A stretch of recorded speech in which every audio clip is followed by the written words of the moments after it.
Tahun baru di Kabupaten Bone, Provinsi Sulawesi Selatan, diwarnai peristiwa penembakan misterius berujung kematian Rudi Esgani, seorang pengacara asal kota Makassar. Kasus ini terjadi pada Selasa 31 Desember 2024 sekitar jam 22.30 WITA di Desa Patuku Limpo, Kecamatan Lapariaja, Kabupaten Bone. Berikut 7 fakta tewasnya Rudi Esgani. 1. Tewas usai makan malam. Sebelum ditembak oleh orang tak dikenal, Rudi Esgani sedang duduk lesehan di pintu ruang tamu rumah istrinya di Dusun Limpo, Desa Patuku Limpo, Kecamatan Lapariaja, Kabupaten Bone. Dia baru saja makan malam bersama istrinya dan keluarga dalam rangka merayakan malam tahun baru. Sekitar jam 22.30 WITA, Rudi tiba-tiba terkapar dengan wajah berdarah. Dalam perjalanan menuju puskesmas terdekat, pria 49 tahun itu meninggal.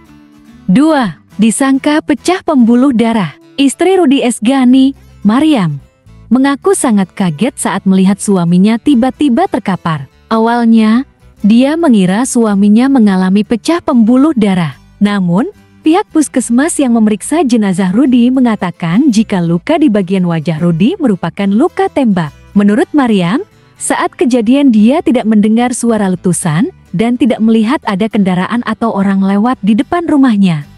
3. Ditembak pakai senapan angin. Kepala Bidang Humas Polda Sulsel, Kombes Didik Supranoto, mengatakan sesuai hasil otopsi pihak Rumah Sakit Bayangkara Makassar, Rudi mengalami luka tembak di bawah mata sebelah kanan dan peluru bersarang di tulang leher. Rudi ditembak menggunakan senjata angin dari jarak kurang lebih 20 meter. Peluru yang bersarang di leher korban kaliber 8 mm.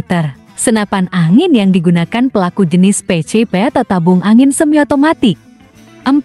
Tangani kasus sengketa lahan. Penembakan Rudi Esgani menimbulkan spekulasi bahwa peristiwa ini terkait dengan kasus-kasus hukum yang sedang ditanganinya sebagai pengacara. Kepala Desa Patuku Limpo, Suryani, mengatakan, sepengetahuannya, Rudi mendampingi sejumlah kasus sengketa lahan warga Dusun Limpo, Desa Patuku Limpo. Salah satunya kasus sengketa lahan kebun kemiri yang melibatkan 2 kerabat dekat istri korban.